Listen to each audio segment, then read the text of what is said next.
दोस्तों कल के दिन इलेक्शन के रिज़ल्ट आए थे और उसमें ही पूरा दिन बिज़ी रहे और फिर ऐसा हुआ कि जो बहुत सारे व्यूअरशिप थी वो बटी हुई थी, क्योंकि जो इलेक्शन को लेके जो अपडेट थी वो ऑडियंस को चाहिए थी। इसलिए मैंने भी सोचा कि आज के दिन रेस्ट करना चाहिए, इसलिए कल मैं आप लोग के सामने क्राइम स्टोरी लेकर नहीं आ पाया। लेकिन दोस्तों कल के दिन मैंने एक वोट किया था, हालांकि उस पर वोट तो कम ही आए हैं, लेकिन मैंने आप लोगों से कहा था कि बहुत हो गई अवैध संबंधों की कहानी। कल के दिन मैं एक ऐसी कहानी लेके आऊँगा कि जो आप लोगों ने इससे पहले कभी ना सुनी हो। और दोस्तों आज मैं जो कहानी आप लोगों के सामने लेके आया हूँ, यकीनन दोस्तों ये एक ऐसी कहानी है कि जिसको मैं पढ़ रहा था, जब मैं इस पर स्टडी कर रहा था तो मैं अपने कानों पर, अपनी आँखों पर यकीन नहीं कर पा रहा था कि आखिर ऐसा हो कैसे सकता है। क्योंकि दोस्तों ये जो कातिल था इसने लगभग 14 के आसपास खून किए, 14 कत्ल इसने किए। सन 2001 के आसपास का मामला है, इलाहाबाद का। और जब इस कातिल को कोर्ट कचहरी लेकर जाया गया और जब पुलिस के सामने, जज साहब के सामने इस कातिल ने कत्ल करने की जो वजह बताई, वो ऐसी वजह बताई कि वहाँ पर जो पुलिस वाले होते हैं, जो वकील वगैरह होते हैं, जो जज साहब होते हैं, उनको तो अपने कानों पर यकीन ही नहीं होता है कि आखिर ऐसा कैसे हो सकता है, जबकि वो लोग इस तरीके के केसेस पहले भी देख चुके होते हैं। लेकिन बात करें अगर आम जनता की, तो आम जनता तो इस तरीके के केसेस पे यकीन ही नहीं करेगी। तो दोस्तों आज की घटना वाकई में अपने आग में अलग घटना है और आज की घटना आप लोग को सोचने और समझने पे मजबूर करेगी। तो दोस्तों क्या हुआ था इस पूरी घटना के अंदर, सिलसिलेवार तरीके से मैं आप लोग को बताऊंगा, बस आप लोग इस कहानी में अंत तक बने रहिएगा। दोस्तों रात के 10 बज चुके हैं, मैं हूँ आप सभी का अपना शावेज़ मलिक और हाजिर हूँ आप लोग के सामने फिर से एक क्राइम की कहानी को लेके, एक क्राइम की घटना को लेके। और दोस्तों आज की घटना की बात करें तो आज की घटना की शुरुआत होती है इलाहाबाद से। 17 दिसंबर साल 2001। 17 दिसंबर साल 2001 से पहले एक परिवार के लिए सब कुछ ठीक था। दरअसल अगर आप लोग इलाहाबाद से हैं तो आप लोग जानते होंगे कि वहाँ पर एक आज करके न्यूज़पेपर निकला करता था। आज करके जो न्यूज़पेपर निकलता है, इसमें एक न्यूज़ रिपोर्टर थे, जो चीफ रिपोर्टर थे, जिनका नाम था धीरेन्द्र सिंह। 17 दिसंबर साल 2001 तक तो सब कुछ ठीक था, परिवार में इज्जत थी, भरा पूरा घर था, सब कुछ ठीक था। क्योंकि दोस्तों अगर कोई ऐसा इलाका जो ज़्यादा डेवलप नहीं है, उस इलाके में अगर कोई पत्रकार होता है तो उसको बहुत ज़्यादा रिस्पेक्ट मिलती है, बहुत ज़्यादा इज्जत मिलती है, लोग उससे पत्रकार साहब कर बात करते हैं। यानी 17 दिसंबर साल 2001 तक तो सब कुछ ठीक था। लेकिन 17 दिसंबर साल 2001 के बाद जो हुआ, यकीनन वो बहुत ज़्यादा हैरानी की बात थी। दरअसल दोस्तों 17 दिसंबर साल 2001 को जो आज के चीफ रिपोर्टर थे धीरेन्द्र शास्त्री, वो अपने काम पे तो जाते थे डेली के, लेकिन आज वो लौट कर नहीं आते हैं। अब घर वाले काफ़ी समय से वेट कर रहे थे, शाम का वक्त हो जाता है। अब चूँकि वो एक क्राइम रिपोर्टर थे तो घर वाले सोचते हैं कि हो सकता है कि कहीं रिपोर्टिंग करने के लिए गए हों, क्योंकि खबरें और जो सारी चीज़ें जो होती हैं वो कभी टाइम की मोहताज नहीं होती। कभी कभी कुछ रिपोर्ट्स ऐसी होती हैं जो रात में भी कवर करनी पड़ती हैं। अब इसीलिए घर वाले ज़्यादा परेशान तो होते नहीं हैं, लेकिन कहीं ना कहीं चिंता ज़रूर थी। अब उसके बाद में ये धीरेन्द्र सिंह का मोबाइल नंबर लगाते हैं, मोबाइल नंबर स्विच ऑफ बताता है। उसके बाद में सोचते हैं कि आ जाएंगे और बात आई गई हो जाती है। दोस्तों 17 दिसंबर साल 2001 की जो रात थी, ये रात बीत जाती है। अब आ जाती है 18 दिसंबर साल 2001। अब दोस्तों 18 दिसंबर साल 2001 जब सुबह सुबह का वक्त होता है तो अब परिवार वाले सोचते हैं कि आ जाना चाहिए था। ऑफिस में कॉल करते हैं। अच्छा, ऑफिस में पता चलता है कि वो नहीं है। अब घर वालों की चिंता थोड़ी सी एक तरीके से बढ़ने लगती है, बढ़ना लाजिम भी थी, क्योंकि एक रात गुजर चुकी थी। अच्छा, नंबर पे अगर बात हो जाती और वो बता देते कि मैं फला फला जगह पर हूँ तो शायद घर वाले इतनी ज़्यादा टेंशन नहीं लेते, लेकिन नंबर स्विच ऑफ था। अब घर परिवार वाले टेंशन लेते हैं, इसलिए घर परिवार वाले जो भी उनके कलीग्स होते हैं, जो भी ऑफिस में जो कलीग्स होते हैं, उन सबको फ़ोन कर पता करने की कोशिश करते हैं। अब दोस्तों धीरेन्द्र सिंह के घर वाले जब उनके ऑफिस में कॉल करते हैं, धीरेन्द्र सिंह के घर वालों को गुस्सा भी था, क्योंकि वो कॉल लगा रहे थे और नंबर स्विच ऑफ बता रहा था। क्योंकि कई बार ऐसा होता था कि वो घर पे लेट आते थे। आप लोग भी देखते हैं कि अगर कोई फैमिली का कोई लड़का कहीं काम से जाता है तो घर वाले यही कहते हैं कि कम से कम फ़ोन तो कर दिया होता। इसीलिए धीरेन्द्र जो सिंह थे, उनके घर वालों के मन में गुस्सा भी था। लेकिन उनके ऑफिस से जो बात पता चलती है, ये सुनकर घर वालों की हवाइयाँ उड़ जाती हैं। दरअसल ऑफिस वाले बताते हैं कि वो किसी भी क्राइम कवरेज को कवर करने के लिए नहीं गए, बल्कि वो कल अपने घर जाने के लिए यहाँ से निकले थे और उन्हें घर पहुँच जाना चाहिए था। अब जैसे ही ये बात वो मीडिया हाउसेस के जो लोग हैं वो बताते हैं धीरेन्द्र सिंह के घर वालों को, तो घर वाले एकदम से उनकी हवाइयाँ उड़ जाती हैं। उसके बाद में मीडियाकर्मी भी परेशान हो जाते हैं, अब घर वाले भी परेशान हो जाते हैं। उसके बाद में सीधा पुलिस थाने जाते हैं। पुलिस थाने जाने के बाद में गुमशुदगी की रिपोर्ट दर्ज करा देते हैं। अब दोस्तों मीडियाकर्मी है, क्राइम रिपोर्टर है, और एक छोटे इलाकों में क्राइम रिपोर्टर मीडियाकर्मी की इज्जत वैसे ही बहुत ज़्यादा होती है, इसलिए पुलिस भी इस मामले को काफ़ी ज़्यादा गंभीरता से लेती है और पुलिस अपनी खोजबीन करने में लग जाती है। अब दोस्तों पुलिस वाले जब गुमशुदगी की रिपोर्ट दर्ज कर जब छानबीन शुरू करते हैं तो सबसे पहले पुलिस वाले ये देखने की कोशिश करते हैं कि जो धीरेन्द्र सिंह हैं इनकी कहीं किसी से कोई दुश्मनी तो नहीं थी, और इस सिलसिले में वो परिवार वालों से भी पूछते हैं क्या धीरेन्द्र सिंह की किसी से हाल फिलहाल में कोई झगड़ा, दुश्मनी, कहीं से कोई वार्निंग मिली हो या फिर किसी से कोई पैसों का लेन देन। घर वाले साफ इनकार कर देते कि ऐसा कुछ भी नहीं है। अब दोस्तों एक मीडियाकर्मी जो कि 1 से 1.5 दिन से गायब है, अब पुलिस के ऊपर लगातार प्रेशर भी पड़ रहा है, मीडिया का प्रेशर पड़ रहा है। अच्छा, एक मीडियाकर्मी गायब हुआ था तो धीरे धीरे ये जो खबर थी ये सारे ही मीडिया जो जगहें होती हैं, जो न्यूज़पेपर होते हैं, सारी जगह फैल जाती है। पुलिस के ऊपर लगातार दबाव बढ़ता जाता है। अब दोस्तों पुलिस के ऊपर जब लगातार दबाव बढ़ता जाता है, पुलिस अपनी छानबीन कर रही है लेकिन छानबीन में कहीं से भी कोई सुराग नहीं मिलता है। लिहाजा पुलिस एक फ़ैसला करती है, और पुलिस फैसला करती है कि जो धीरेन्द्र सिंह हैं इनके मोबाइल नंबर की कॉल डिटेल निकालनी चाहिए। अब दोस्तों पुलिस जब धीरेन्द्र सिंह के मोबाइल नंबर की कॉल डिटेल निकालती है तो पता चलता है कि जो धीरेन्द्र सिंह हैं 17 दिसंबर वाले दिन, जिस दिन ये घर से लापता हुए, जिस दिन ये घर नहीं पहुंचे, उसी दिन रात के करीब 12 बजे के आसपास इन्होंने एक लैंडलाइन नंबर पर बात की है। अब पुलिस उस लैंडलाइन नंबर के बारे में डिटेल निकालती है तो पता चलता है कि जो लैंडलाइन नंबर है ये किसी फूलन देवी के नाम पर रजिस्टर्ड है। अब फूलन देवी के बारे में जब जांच पड़ताल की जाती है तो पता चलता है कि ये वहाँ की जिला पंचायत भी है, इसलिए पुलिस अब फूलन देवी के यहाँ पर पहुँच जाती है। और उनके घर पे पहुंचने के बाद में पुलिस अपने तरीके से तलाशी वगैरह कुछ सबूत ऐसे खंगालने की कोशिश करती है। लिहाजा दोस्तों पुलिस को फूलन देवी के यहाँ से ऐसी कोई चीज़ भी बरामद नहीं होती है कि जिससे पुलिस धीरेन्द्र सिंह के बारे में कोई सबूत, कोई जानकारी निकाल सके, इसलिए पुलिस वहाँ से चली जाती। अब दोस्तों पुलिस उसके बाद में अलग तरीके से हाथ पाँव मारती है लेकिन पुलिस को कहीं से भी कोई सबूत मिलता नहीं है। लेकिन दोस्तों एक चीज़ ऐसी थी जो पुलिस के दिमाग में लगातार खटक रही थी, क्योंकि दोस्तों आज के ज़माने में अगर कोई व्यक्ति 12 बजे तक, 1 बजे तक जगता है तो ये कोई बड़ी बात नहीं है। लेकिन सन 2001 ये वो दौर था कि उस समय अगर कोई रात के 10 बजे तक भी जागता था तो कहते थे कि शायद इसने बहुत काम किया होगा और इसकी नींद भी पूरी नहीं हुई है। यानी लोग उस दौर में 8 बजे के आसपास सो जाया करते थे, शायद तभी सेहतमंद हुआ करते थे।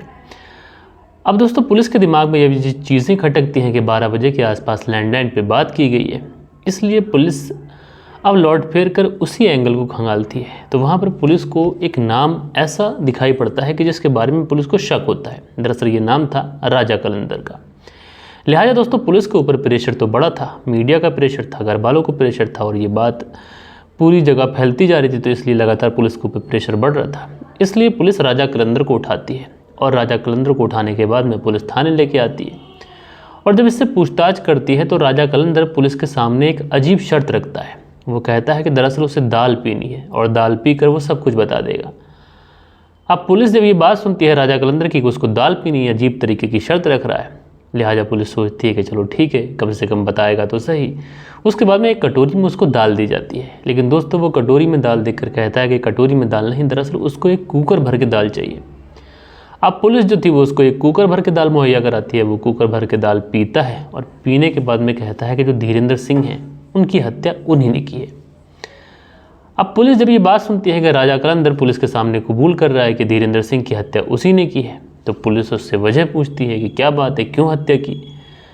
तो राजा कलंदर कहता है कि दरअसल वो कुछ ऐसे काम करता था जिसकी भनक धीरेन्द्र सिंह को लग गई थी, इसलिए राजा कलंदर को ये डाउट था कहीं धीरेन्द्र सिंह ऐसा ना करे कि न्यूज़पेपर में छाप दे, कहीं ऐसा ना करे पुलिस को बता दे। इसलिए डर की वजह से 17 दिसंबर साल 2001 को वो धीरेन्द्र सिंह को कॉल करता है, और कॉल करने के बाद में उसे अपने फार्म हाउस बुलाता है। क्योंकि दोस्तों ठंड का दौर था, दिसंबर का महीना, इसलिए राजा कलंदर अपने फार्म हाउस पर अलाव का इंतज़ाम करता है, जिसे गांव में लकड़ियां रख कर या फिर कुछ जो घास फूस होती है सूखी हुई उसको इकट्ठा करके एक अलाव का इंतज़ाम किया जाता है, जिससे ठंड भगाने में थोड़ी सी आसानी होती है। लोग उसके चारों तरफ बैठ जाते हैं।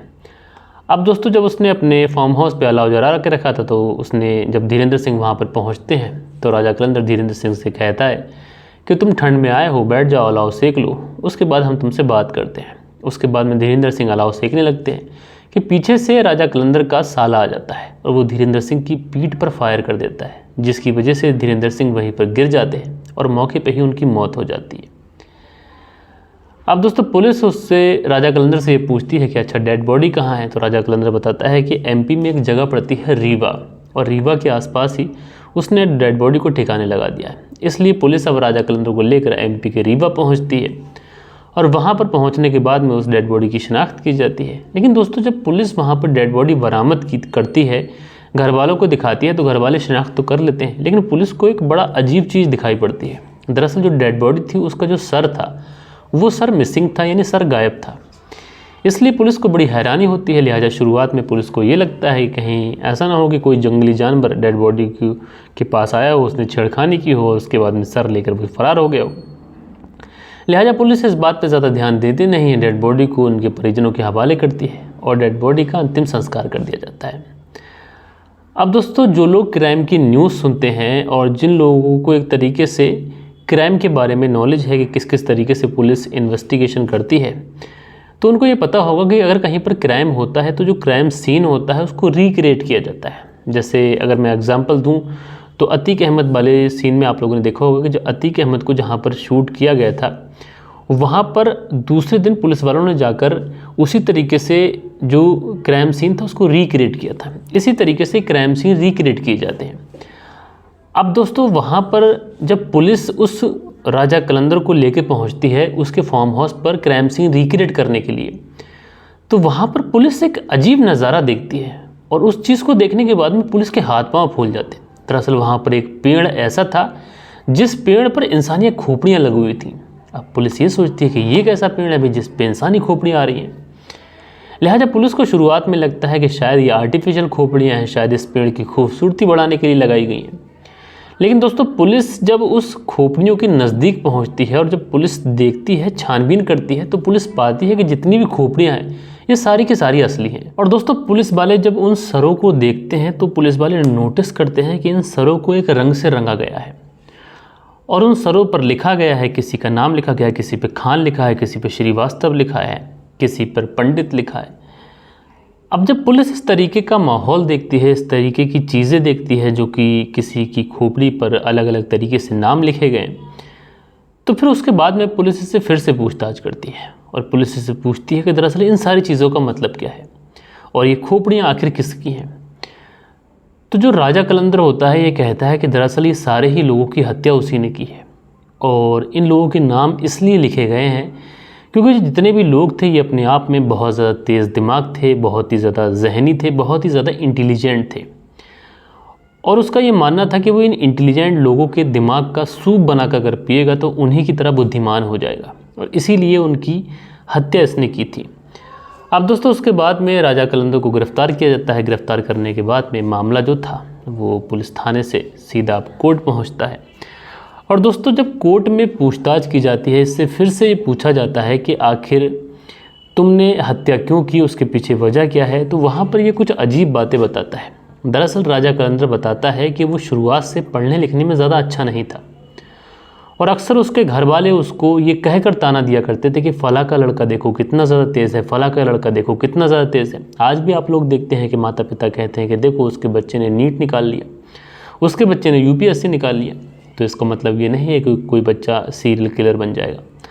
तो इन सारी चीज़ों की वजह से इस राजा कलंदर को उन लोगों से नफ़रत हो गई थी, चिढ़ हो गई थी जो दिमाग के बहुत ज़्यादा तेज़ हुआ करते थे और इसलिए इसने फैसला किया कि जितने भी तेज़ दिमाग लोग होंगे वो उन सबको मार कर उनके दिमाग का सूप पिएगा ताकि उसके अंदर दिमाग सबसे ज़्यादा आ जाए और इसीलिए इसने अपना नाम राजा कलंदर रखा था, जबकि इसका पहले का जो नाम था वो राम निरंजन था।